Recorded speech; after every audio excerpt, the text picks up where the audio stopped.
ભગવાને જીવ પર કૃપા કરીને તેને પોતાનું કલ્યાણ કરવા માટે મનુષ્ય શરીર આપ્યું છે.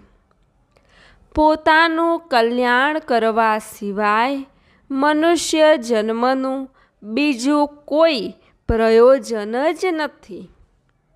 શરીર, ધન, સંપત્તિ, જમીન, મકાન, પત્ની, પુત્ર વગેરે જેટલી પણ સાંસારિક વસ્તુઓ છે તે બધી પ્રાપ્ત થનારી અને ચાલી જનારી છે. તેથી કોઈ કેટલોય મોટો ધનવાન બની જાય, બલવાન બની જાય, વિદ્વાન બની જાય, ઊંચા પદવાળો બની જાય, મોટા કુટુંબવાળો બની જાય, પરંતુ પોતાના કલ્યાણ સિવાય આ બધી જ વસ્તુઓ આપણા કોઈ કામમાં નહીં આવે. વર વિનાની જાનની જેમ સંસારના બધા જ ભોગો વ્યર્થ છે. તેથી મનુષ્યનું ખાસ કર્તવ્ય છે કે પોતાનું કલ્યાણ કરવું. એક માર્મિક વાત છે કે પોતાનું કલ્યાણ કરવામાં બધા મનુષ્યો સ્વતંત્ર છે, સમર્થ છે, યોગ્ય છે, અધિકારી છે. કારણ કે ભગવાન જીવને મનુષ્ય શરીર આપે છે તો તેની સાથે જ પોતાનું કલ્યાણ કરવાની સ્વતંત્રતા, સામર્થ્ય, યોગ્યતા અને અધિકાર પણ આપે છે. હવે પ્રશ્ન એ થાય છે કે મનુષ્યે પોતાનું કલ્યાણ કરવા માટે શું કરવું? આનો ઉત્તર છે કે જો મનુષ્ય આ 4 વાતોને દ્રઢતાપૂર્વક સ્વીકાર કરી લે તો તેનું કલ્યાણ થઈ જશે. પહેલી વાત, મારું કાંઈ પણ નથી. બીજી વાત, મારે કંઈ પણ ન જોઈએ. ત્રીજી વાત, મારો કોઈ સાથે કશો જ સંબંધ નથી. ચોથી વાત, માત્ર ભગવાન જ મારા છે. મળનારી અને વિખૂટી પડનારી વસ્તુઓને પોતાની માનવી એ મૂળ દોષ છે, જેનાથી બધા દોષો ઉત્પન્ન થાય છે. વાસ્તવમાં અનંત બ્રહ્માંડોમાં કેસ જેટલી વસ્તુ પણ આપણી નથી. તેથી મારું કાંઈ પણ નથી આવો સ્વીકાર કરવાથી જીવનમાં નિર્દોષતા આવી જાય છે. નિર્દોષતા આવતા જ મનુષ્ય ધર્માત્મા બની જાય છે. જ્યારે મારું કાંઈ છે જ નહીં તો પછી આપણે કઈ વસ્તુની કામના રાખીએ? તેથી મારે કંઈ પણ ન જોઈએ આવો સ્વીકાર કરતાં જ જીવનમાં નિષ્કામતા આવી જાય છે. નિષ્કામતા આવતા જ મનુષ્ય યોગી બની જાય છે અથવા તેને સમત્વરૂપી યોગની પ્રાપ્તિ થઈ જાય છે. કોઈ પણ કામના ન હોવાથી તેને ચિત્તવૃત્તિ નિરોધરૂપી યોગની પ્રાપ્તિ થઈ જાય છે. મનુષ્યનું સ્વરૂપ સ્વતઃ અસંગ છે.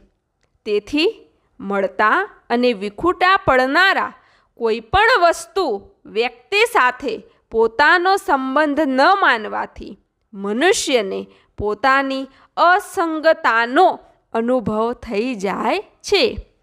અસંગતાનો અનુભવ થવાથી તે જ્ઞાની બની જાય છે. જીવ માત્ર પરમાત્માનો અંશ છે. ભગવાનનો અંશ હોવાના નાતે માત્ર ભગવાન જ આપણા છે. ભગવાન સિવાય બીજું કોઈ આપણું નથી. આ પ્રમાણે ભગવાનમાં પોતાપણું સ્વીકાર કરતા જ મનુષ્ય ભક્ત બની જાય છે. ધર્માત્મા, યોગી, જ્ઞાની અને ભક્ત થવામાં જ મનુષ્યનું કલ્યાણ રહેલું છે. આવું થવામાં કોઈ મુશ્કેલી પણ નથી, કેમ કે વાસ્તવમાં મનુષ્ય માત્રનું સ્વરૂપ સ્વતઃ નિર્દોષ, નિષ્કામ, અસંગ અને ભગવાનનો અંશ છે.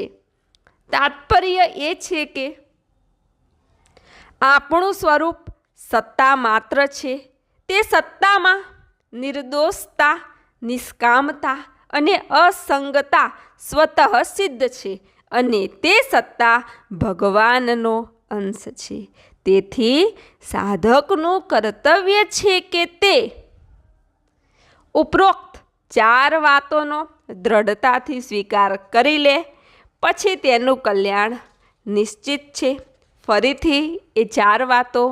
પહેલી વાત, મારું કાંઈ પણ નથી, મારે કંઈ પણ ન જોઈએ, મારો કોઈ સાથે કશો જ સંબંધ નથી. અને ચોથી વાત, માત્ર ભગવાન જ મારા છે. ભગવાને જીવને પોતાનું કલ્યાણ કરવા માટે જ મનુષ્ય શરીર આપ્યું છે. આ દ્રષ્ટિએ મનુષ્ય યોનિ વાસ્તવમાં સાધન યોનિ છે. સાધન યોનિ હોવાથી મનુષ્ય માત્ર પોતાનું કલ્યાણ કરી શકે છે, જન્મ મરણથી મુક્ત થઈ શકે છે. કેમ મુક્ત થઈ શકે છે? કારણ કે વાસ્તવમાં તે મુક્ત છે. તેથી સાધકે સર્વપ્રથમ આ સત્યનો દ્રઢતાપૂર્વક સ્વીકાર કરવો જોઈએ કે હું મુક્ત થઈ શકું છું. કેમ થઈ શકું છું?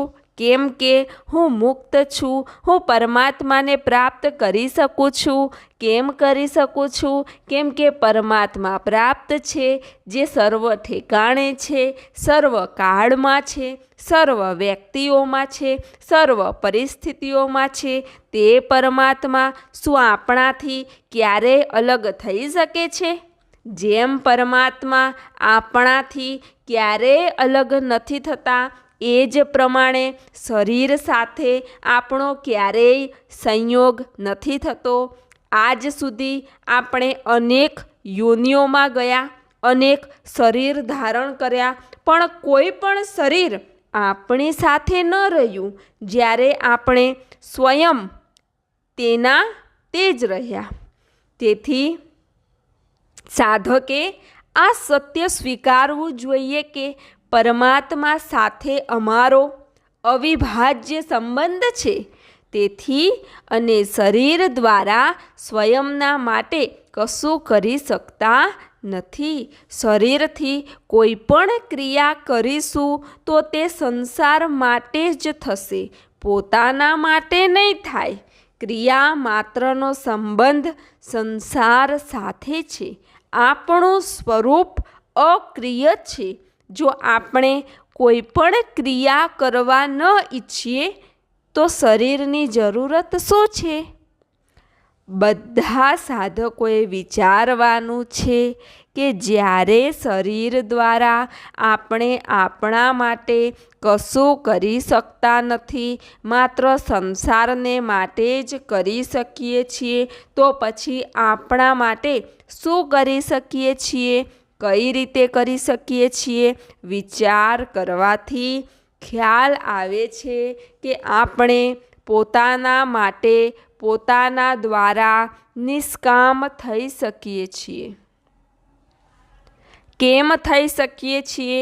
કેમ કે આપણે નિષ્કામ છીએ. આપણે પોતાને માટે મમતા રહિત થઈ શકીએ છીએ. કેમ થઈ શકીએ છીએ? કારણ કે આપણે નિર્મમ છીએ. આપણે પોતાને માટે નિરઅહંકાર, અહંકાર રહિત થઈ શકીએ છીએ. કેમ થઈ શકીએ છીએ? કેમ કે આપણે અહંકાર રહિત છીએ. આપણે પોતાના દ્વારા ભગવાનને પોતાના માની શકીએ છીએ. કેમ માની શકીએ છીએ? કારણ કે ભગવાન પોતાના છે, બીજું કોઈ પોતાનું છે જ નહીં. થઈ શકતું જ નથી. આપણે પોતાના દ્વારા સંસારથી અલગ થઈ શકીએ છીએ. કેમ થઈ શકીએ છીએ? કેમ કે આપણે સંસારથી અલગ જ છીએ. આપણે પોતાને માટે નિષ્કામ, નિમર્મ, નિરઅહંકાર થઈ શકીએ છીએ અને અત્યારે જ થઈ શકીએ છીએ. આમ કરવા માટે શરીરની જરૂર નથી, બલકે પોતાના દ્વારા જ થઈ શકાય છે. પરિશ્રમ અને પર આશ્રયનો ત્યાગ કરીને આપણે પોતાના દ્વારા વિશ્રામ અને ભગવત આશ્રય પ્રાપ્ત કરી શકીએ છીએ. આમાં આપણે પરાધીન નથી, બલકે સર્વથા સ્વાધીન છીએ. શરીરની સાથે આપણો સંબંધ ક્યારેય હતો નહીં, છે નહીં, થશે નહીં, થઈ શકતો જ નથી. તેથી શરીર દ્વારા આપણે ભોજન તો કરી શકીએ છીએ, પરંતુ ભજન નથી કરી શકતા. સેવા પણ આપણે શરીર દ્વારા નથી કરી શકતા, બલકે શરીરથી અલગ થઈને કરી શકીએ છીએ. કઈ રીતે કરી શકીએ છીએ? પોતાના દ્વારા બુરાઈ રહિત થઈને કરી શકીએ છીએ. કેમ કરી શકીએ છીએ? કેમ કે આપણે બુરાઈ રહિત છીએ. ભજન, ભક્તિ પણ આપણે પોતાના દ્વારા જ કરી શકીએ છીએ. કઈ રીતે કરી શકીએ છીએ? ભગવાનમાં પ્રેમ કરીને કરી શકીએ છીએ. કેમ કરી શકીએ છીએ? કેમ કે આપણે ભગવાનના પરમ પ્રેમી છીએ. શરીર દ્વારા આપણે સેવા અને પ્રેમની ચર્ચા તો કરી શકીએ છીએ, પરંતુ સેવા અને પ્રેમ નથી કરી શકતા. સંસારથી મળેલા શરીર, ઇન્દ્રિયો, મન, બુદ્ધિ દ્વારા આપણે સંસારને જ પ્રાપ્ત કરી શકીએ છીએ, પરમાત્માને નહીં. પરમાત્માને ન શરીર દ્વારા પકડી શકાય છે, ન મન દ્વારા અને ન બુદ્ધિ દ્વારા પણ પકડી શકાય છે. જો આમના દ્વારા પકડી શકાતા હોત તો પછી મશીન દ્વારા પણ પકડી શકાયા હોત. તેથી જો સાધક પરમાત્માને પકડવા ચાહે તો તેણે શરીર, ઇન્દ્રિયો, મન, બુદ્ધિના આશ્રયનો ત્યાગ કરવો પડશે. ક્રિયાના આશ્રયનો ત્યાગ કરવો પડશે. પરમાત્મા આ શરીર વગેરે જળ વસ્તુઓ દ્વારા નથી પ્રાપ્ત થતા, બલકે તેમની સાથે સંબંધ વિચ્છેદ કરવાથી પ્રાપ્ત થાય છે. આનાથી એ સિદ્ધ થયું કે પરમાત્માને પ્રાપ્ત કરવા માટે, તેમના પ્રેમી બનવા માટે આપણને ન તો શરીરની આવશ્યકતા છે અને ન બુદ્ધિની પણ આવશ્યકતા છે. શરીર દ્વારા પ્રાપ્ત થનારી વસ્તુ બધાને નથી મળી શકતી, પરંતુ પોતાના દ્વારા મળનારી વસ્તુ એટલે કે પરમાત્મા બધાને મળી શકે છે. જે કોઈને મળે, કોઈને ન મળે, તેનું નામ પરમાત્મા નથી. પરમાત્મા તો તે છે જે બધાને મળી શકે છે. કેમ મળી શકે છે? કેમ કે તે મળેલો છે. જ્યારે પરમાત્મા સિવાય અન્ય કશું છે જ નહીં, તો પછી પરમાત્મા અપ્રાપ્ત કેવી રીતે? પરમાત્મા બહુ જ સુગમ છે. એટલું સુગમ બીજું કોઈ કામ નથી. પરંતુ માત્ર પરમાત્માની જ ચાહના હોય, તેની સાથે બીજા કશાની ચાહના ન હોય. કારણ કે પરમાત્મા જેવું બીજું કશું છે જ નહીં. જેમ પરમાત્મા અનન્ય છે, તેવી જ તેમની ચાહના પણ અનન્ય હોવી જોઈએ.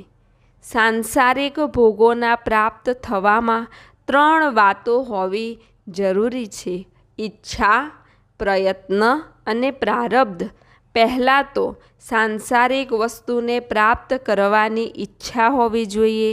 પછી તેની પ્રાપ્તિ માટે કર્મ કરવું જોઈએ. કર્મ કરવા છતાં તેની પ્રાપ્તિ ત્યારે થશે જ્યારે તે મળવાનું પ્રારબ્ધ હશે. જો પ્રારબ્ધ નહીં હોય તો ઈચ્છા રાખવા છતાં અને પ્રયત્ન કરવા છતાં પણ વસ્તુ નહીં મળે. તેથી ઉદ્યોગ તો કરીએ છીએ નફા માટે, પરંતુ થઈ જાય છે ખોટ. પરંતુ પરમાત્માની પ્રાપ્તિ ઈચ્છા માત્રથી થાય છે. તેમાં પ્રયત્ન અને પ્રારબ્ધની જરૂર નથી. પરમાત્માના માર્ગમાં નુકસાન ક્યારેય થતું જ નથી, નફો જ નફો થાય છે. એક પરમાત્મા સિવાય કોઈ પણ વસ્તુ ઈચ્છા માત્રથી મળતી નથી. કારણ એ છે કે મનુષ્ય શરીર પરમાત્માની પ્રાપ્તિ માટે જ મળ્યું છે. પોતાના પ્રાપ્તિનો ઉદ્દેશ રાખીને જ ભગવાને આપણને મનુષ્ય શરીર આપ્યું છે. બીજી વાત, પરમાત્મા બધી જગ્યાએ છે. 100ની ઝીણી અણી મૂકીએ તેટલી જગ્યા પણ ભગવાન વિના ખાલી નથી. તેથી તેમની પ્રાપ્તિમાં પ્રયત્ન અને પ્રારબ્ધનું કામ જ નથી. કર્મ કરવાથી તે ચીજ મળે છે જે નાશવાન હોય છે. અવિનાશી પરમાત્મા કર્મોથી મળતા નથી. તેમની પ્રાપ્તિ ઉત્કટ ઈચ્છાથી થાય છે. પુરુષ હોય કે સ્ત્રી, સાધુ હોય કે ગૃહસ્થ, ભણેલો હોય કે અભણ, બાળક હોય કે યુવાન, ગમે તે પણ કેમ ન હોય, તે ઈચ્છા માત્રથી પરમાત્માને પ્રાપ્ત કરી શકે છે. પરમાત્મા સિવાય ન જીવવાની ઈચ્છા હોય, ન મરવાની ઈચ્છા હોય, ન ભોગોની ઈચ્છા હોય, ના સંગ્રહની ઈચ્છા હોય. પદાર્થોની ચાહના ન હોવાથી વસ્તુઓનો અભાવ નહીં થઈ જાય. જે આપણા પ્રારબ્ધમાં લખ્યું છે તે આપણને મળશે જ. જે વસ્તુ અમારા ભાગ્યમાં લખી છે તેને બીજું કોઈ લઈ શકતું નથી. આપણને આવવાવાળો તાવ બીજાને કઈ રીતે આવશે? તે જ પ્રમાણે આપણા પ્રારબ્ધમાં ધન લખ્યું છે તો જરૂર આવશે, પરંતુ પરમાત્માની પ્રાપ્તિમાં પ્રારબ્ધ નથી. પરમાત્મા કોઈ કિંમતથી મળતા નથી. કિંમતથી તે વસ્તુ મળે છે જે મૂલ્યથી ઓછી હોય છે. બજારમાં કોઈ વસ્તુના જેટલા પૈસા લાગે છે તે વસ્તુ તેટલા રૂપિયાની નથી હોતી. આપણી પાસે એવી કોઈ વસ્તુ છે જ નહીં જેનાથી પરમાત્માને પ્રાપ્ત કરી શકાય. તે પરમાત્મા અદ્વિતીય છે, સદૈવ છે, સમર્થ છે, બધા સમયે છે અને બધી જગ્યાએ છે. તે આપણા છે અને આપણામાં છે. તે આપણાથી દૂર નથી. આપણે 84 લાખ યોનિઓમાં ચાલ્યા જઈએ તો પણ ભગવાન આપણા હૃદયમાં રહેશે. સ્વર્ગ અથવા નરકમાં ચાલ્યા જઈએ તો પણ તેઓ આપણા હૃદયમાં રહેશે. પશુ, પક્ષી અથવા વૃક્ષ વગેરે બનીએ તો પણ તેઓ આપણા હૃદયમાં રહેશે. દેવતા બની જઈએ તો પણ તેઓ આપણા હૃદયમાં રહેશે. તત્વજ્ઞ, જીવન મુક્ત બની જઈએ તો પણ તેઓ આપણા હૃદયમાં રહેશે. દુષ્ટમાં દુષ્ટ, પાપીમાં પાપી, અન્યાયીમાં અન્યાયી બની જઈએ તો પણ તે ભગવાન આપણા હૃદયમાં રહેશે. આવા બધાના હૃદયમાં રહેવાવાળા ભગવાનની પ્રાપ્તિ શું કઠણ છે? પરંતુ જીવવાની ઈચ્છા, માનની ઈચ્છા, મોટાઈની ઈચ્છા, સુખની ઈચ્છા, ભોગની ઈચ્છા વગેરે બીજી ઈચ્છાઓ સાથે રહેવાથી ભગવાન મળતા નથી. કારણ કે ભગવાન જેવા તો ભગવાન જ છે.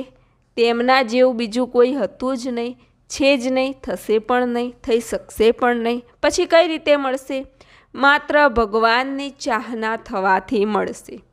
અવિનાશી ભગવાનની સામે નાશવનની શી કિંમત? શું નાશવન ક્રિયા અને પદાર્થો દ્વારા તે મળી શકે છે? નથી મળી શકતા. જ્યારે સાધક ભગવાનને મળ્યા વિના રહી જ નથી શકતો, ત્યારે ભગવાન પણ તેને મળ્યા વિના નથી રહી શકતા.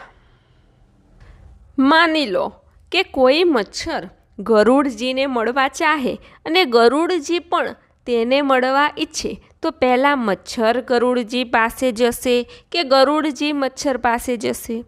ગરુડજીને મળવાની મચ્છરની શક્તિ કામ નહીં આવે. તેમાં તો ગરુડજીની શક્તિ જ કામ આવશે. એ જ પ્રમાણે પરમાત્માની પ્રાપ્તિની ઈચ્છા હોય તો પરમાત્માની શક્તિ જ કામ કરશે. તેમાં આપણી શક્તિ, આપણા કર્મ, આપણું પ્રારબ્ધ કામ નહીં આવે, બલકે આપણી ઈચ્છા જ કામ કરશે. આપણી ઈચ્છા વિના બીજી કોઈ વસ્તુની જરૂર નથી.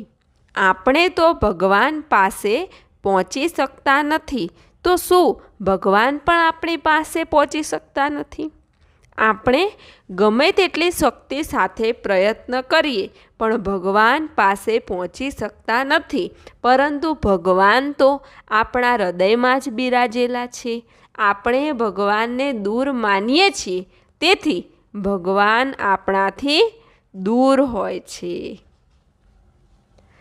જો તમે વિચાર કરો કે ભગવાન આજે મળશે તો તેઓ આજે જ મળી જશે, પરંતુ મનમાં એવો ભાવ ન આવવો જોઈએ કે તેઓ આટલા જલ્દી કઈ રીતે મળે. ભગવાન તમારા કર્મોથી અટકતા નથી. જો તમારા દુષ્કર્મથી, પાપ કર્મથી ભગવાન અટકી જાય તો તેઓ મળીને પણ શું ન્યાલ કરવાના છે? પરંતુ ભગવાન કોઈ કર્મથી અટકતા નથી. એવી કોઈ શક્તિ છે જ નહીં જે ભગવાનને મળતા અટકાવી દે. તેઓ ન તો પાપ કર્મોથી અટકે છે, ન પુણ્ય કર્મોથી અટકે છે. તેઓ બધા માટે સુલભ છે. જો ભગવાન આપણા પાપોથી અટકી જાય તો આપણા પાપ ભગવાનથી પણ બળવાન થયા. જો પાપ બળવાન છે તો ભગવાન મળીને પણ શું ન્યાલ કરશે? જે પાપોથી અટકી જાય તેના મળવાથી શો લાભ? પરંતુ ભગવાન આટલા નિર્બળ નથી જે પાપોથી અટકી જાય.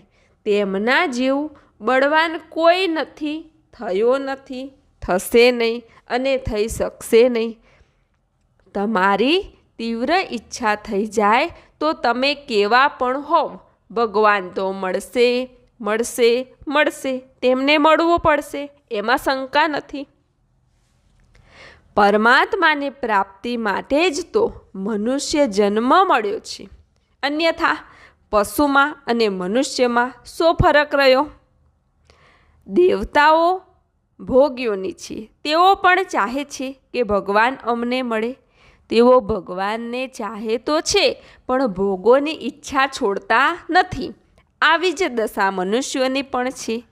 જો તમે હૃદયથી ભગવાનને ચાહો તેમને મળવું જ પડશે, તેમાં સંદેહ નથી. પરંતુ તમે જ અડચણ ઊભી કરી દો કે ભગવાન નહીં મળે, તો પછી તેઓ નહીં મળે.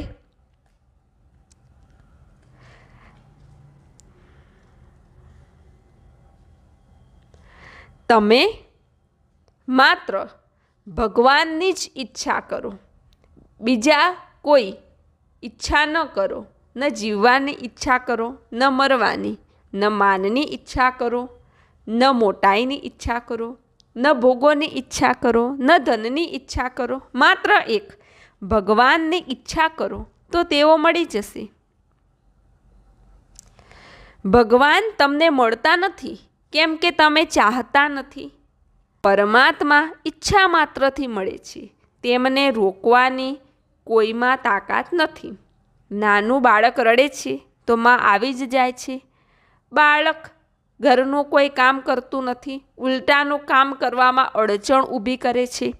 પરંતુ તે જ્યારે રડે છે ત્યારે બધા ઘરવાળા તેના પક્ષમાં થઈ જાય છે.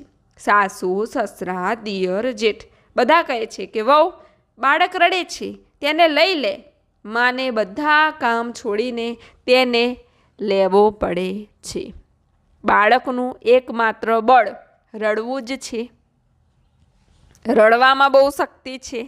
તમે સાચા હૃદયથી વ્યાકુળ થઈને ભગવાન માટે રડવા લાગો તો જેટલા ભગવાનના ભક્ત થયા છે, સંત મહાત્મા થયા છે, તે બધા જ તમારા પક્ષમાં થઈ જશે અને ભગવાનને ઠપકો આપશે કે તમે મળતા કેમ નથી?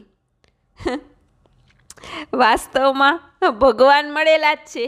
તમારી સાંસારિક ઈચ્છા જ તેમને રોકી રહી છે.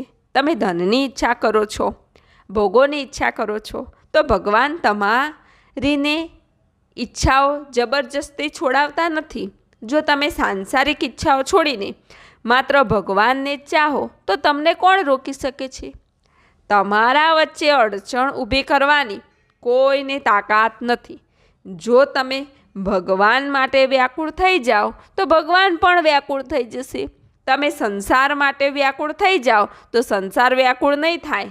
તમે સંસાર માટે રડો તો સંસાર ખુશ નહીં થાય, પરંતુ ભગવાન માટે રડો તો તેઓ પણ રડી પડશે. બાળક સાચું રડે છે કે ખોટું તે માં જ જાણે છે. બાળકના આંસુ તો આવ્યા નથી, માત્ર ઊં કરે છે તો માં સમજી જાય છે કે આ ઢોંગ કરે છે. જો બાળક ખરેખર રડી પડે, તેના શ્વાસ ઊંચા ચડી જાય તો માં બધું કામ ભૂલી જશે અને તુરત તેને લઈ લેશે. એક સાધુ હતા. તેમની પાસે એક માણસ આવ્યો અને તેણે પૂછ્યું કે ભગવાન જલ્દી કઈ રીતે મળે? સાધુએ કહ્યું કે ભગવાન તીવ્ર ઈચ્છા હોવાથી મળશે. તેણે પૂછ્યું કે તીવ્ર ઈચ્છા કેવી હોવી છે? સાધુએ કહ્યું કે ભગવાન વિના રહેવાય નહીં. તે માણસ બરાબર સમજ્યો નહીં અને વારંવાર પૂછવા લાગ્યો કે તીવ્ર ઈચ્છા કેવી હોય. એક દિવસ સાધુએ તે માણસને કહ્યું, તમે મારી સાથે નદીમાં સ્નાન કરવા ચાલો. બંને નદીએ ગયા અને સ્નાન કરવા લાગ્યા. તે માણસે જેવી નદીમાં ડૂબકી મારી, સાધુએ તેનું ગળું પકડીને નીચે દબાવી દીધો. તે માણસ થોડી વાર નદીમાં તડફડ્યો, પછી સાધુએ તેને છોડી દીધો.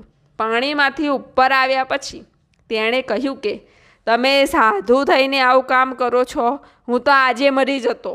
સાધુએ પૂછ્યું, મને જણાવ કે તને તે વખતે શું યાદ આવ્યું? માં યાદ આવી, બાપ યાદ આવ્યા, પૈસા યાદ આવ્યા અથવા પત્ની પુત્ર યાદ આવ્યા? તેણે કહ્યું, મહારાજ મારા તો પ્રાણ નીકળી રહ્યા હતા, કોની યાદ આવે? સાધુએ કહ્યું કે તમે પૂછતા હતા કે તીવ્ર ઈચ્છા કેવી હોય, તેનો નમૂનો મેં તમને બતાવ્યો છે. જ્યારે એક ભગવાન સિવાય કોઈ યાદ નહીં આવે અને તેમની પ્રાપ્તિ વિના નહીં રહી શકો, ત્યારે ભગવાન મળી જશે. ભગવાનની તાકાત નથી કે તે મળ્યા વિના રહી શકે. ભગવાન કર્મથી પણ નથી મળતા. કર્મોથી મળનારી વસ્તુ નાશવાન હોય છે. કર્મોથી ધન, માન, આદર, સત્કાર મળે છે. પરમાત્મા અવિનાશી છે. તે કર્મોનું ફળ નથી, બલકે તમારી ઈચ્છાનું ફળ છે. પરંતુ તમને પરમાત્માને મળવાની પરવા જ ન હોય તો પછી તે કઈ રીતે મળે? માની લો કે ભગવાન કહે છે કે મારા વિના તારું કામ ચાલે છે, તો તારા વિના મારું કામ પણ ચાલશે. મારા વિના તારું કામ અટકે છે તો મારું કામ પણ તારા વિના અટકે છે. તું મારા વિના રહી શકતો નથી તો હું પણ તારા વિના રહી શકતો નથી. તમારામાં પરમાત્માને પ્રાપ્ત કરવાની તીવ્ર ઈચ્છા છે જ નહીં. તમે સત્સંગ કરતા હો તો જરૂર લાભ થશે. જેટલો સત્સંગ કરશો, વિચાર કરશો, તેટલો લાભ થશે, તેમાં શંકા નથી. પરંતુ પરમાત્માની પ્રાપ્તિ જલ્દી નહીં થાય. કેટલાય જન્મો લાગી જશે, ત્યારે તેમની પ્રાપ્તિ થશે. જો તેમની પ્રાપ્તિની જોરદાર ઈચ્છા થઈ જાય તો ભગવાનને આવવું જ પડશે. તેઓ તો હંમેશા મળવા માટે તૈયાર જ છે. જે એમને ચાહે છે તેને તે નહીં મળે તો પછી કોને મળશે? તેથી હે નાથ, હે મારા નાથ કહીને સાચા હૃદયથી તેમને પોકારો. ભક્ત સાચા હૃદયથી પ્રાર્થના કરે છે તો ભગવાનને આવવું જ પડે છે. કોઈની તાકાત નથી જે ભગવાનને રોકી લે. જેની અંદર એક ભગવાન સિવાય બીજી કોઈ ઈચ્છા નથી. ન જીવવાની ઈચ્છા છે, ન મરવાની ઈચ્છા છે, ન માનની ઈચ્છા છે, ન સત્કારની ઈચ્છા છે, ન આદરની ઈચ્છા છે, ન રૂપિયાની ઈચ્છા છે, ન કુટુંબની ઈચ્છા છે. તેને ભગવાન નહીં મળે તો કોણ મળશે? તમે પાપી હો યા પુણ્યાત્મા, ભણ્યા ગણ્યા છો કે અભણ, આ વાતને ભગવાન જોતા નથી. તેઓ તો માત્ર તમારા હૃદયનો ભાવ જોવે છે. તેઓ હૃદયની વાતને યાદ રાખે છે, પહેલાં કરેલા પાપોને યાદ નથી રાખતા. ભગવાનનું અંતઃકરણ એવું છે જેમાં તમારા પાપ ઉપસતા જ નથી, માત્ર તમારી અનન્ય લાલસા જ ઉપસે છે. ભગવાન કઈ રીતે મળે, કઈ રીતે મળે, આવી અનન્ય લાલસા થઈ જશે.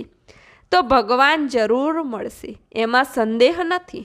તમે બીજી કોઈ ઈચ્છા ન રાખીને માત્ર ભગવાનની ઈચ્છા કરીને જુઓ કે તેઓ મળે છે કે નથી મળતા. તમે કરીને જુઓ તો મારી પણ પરીક્ષા થઈ જશે કે હું બરાબર કહું છું કે નહીં. ભગવાન પાપી દુરાચારીને જલ્દી મળે છે, માં અશક્ત બાળકને જલ્દી મળે છે. એક માને 2 છોકરા છે. એક છોકરો તો સમયસર જમી લે છે, પછી કાંઈ લેતો નથી, અને બીજો છોકરો આખો દિવસ ખાધા કરે છે. બંને છોકરા સાથે જમવા બેસી જાય તો માં પહેલાં તેને રોટલી આપશે જે સમયસર ભોજન કરે છે, કેમ કે તે ભૂખ્યો ઉઠી જશે તો સાંજ સુધી નહીં ખાય. બીજા છોકરાને માં કહે છે કે જરા ઊભો રહે, કારણ કે તે તો બકરીની જેમ આખો દિવસ ખાતો જ રહે છે. બંને એક માના છોકરા છે, છતાં માં પક્ષપાત કરે છે. આ જ પ્રમાણે એક ભક્ત ભગવાન સિવાય કાંઈ ઈચ્છતો નથી, તેને ભગવાન બધાથી પહેલાં મળે છે, કેમ કે તે ભગવાનને વધારે પ્રિય છે. તે એક ભગવાન સિવાય બીજા કોઈને પોતાના માનતો નથી. તે ભગવાન માટે દુઃખી થાય છે તો ભગવાન તેનું દુઃખ સહી શકતા નથી. કોઈ 4-5 વર્ષનું બાળક હોય અને તેને મા સાથે ઝઘડો થઈ જાય તો મા તેની સામે નરમ પડી જાય છે. સંસારની લડાઈમાં તો જેનામાં વધારે બળ હોય તે જીતી જાય છે, પરંતુ પ્રેમની લડાઈમાં જેનામાં પ્રેમ વધારે હોય તે હારી જાય છે. દીકરો માને કહે છે કે હું તારી પાસે નહીં આવું, પરંતુ માને તેની ગરજ છે કે આવી જા બેટા. માની અંદર આ સ્નેહ ભગવાન પાસેથી જ તો આવ્યો છે. ભગવાન પણ ભક્તની ગરજ રાખે છે. જેટલી ગરજ ભગવાનને છે તેટલી ગરજ દુનિયાને નથી. માને જેટલી ગરજ હોય છે એટલે બાળકને નથી હોતી. બાળક તો માનું દૂધ પીતી વખતે દાંતથી કરડે છે, પરંતુ માં ક્રોધ નથી કરતી. જો તે ક્રોધ કરે તો બાળક જીવી શકે ખરું? માં તો બાળક પર કૃપા જ કરે છે. એ જ પ્રમાણે ભગવાન આપણા અનેક જન્મોની માતા છે. તેઓ ભક્તની ઉપેક્ષા કરી શકતા નથી. ભક્તને તેઓ પોતાનો મુકુટ મણી માને છે. ભક્તોનું કામ કરવા માટે ભગવાન હંમેશા તૈયાર રહે છે. જેમ બાળક મા વિના રહી શકતું નથી અને મા બાળક વિના નથી રહી શકતી, એ જ પ્રમાણે ભક્ત ભગવાન વિના રહી શકતો નથી અને ભગવાન ભક્ત વિના રહી શકતા નથી. આપ સર્વના હૃદયમાં બિરાજમાન પરમાત્માને પ્રણામ.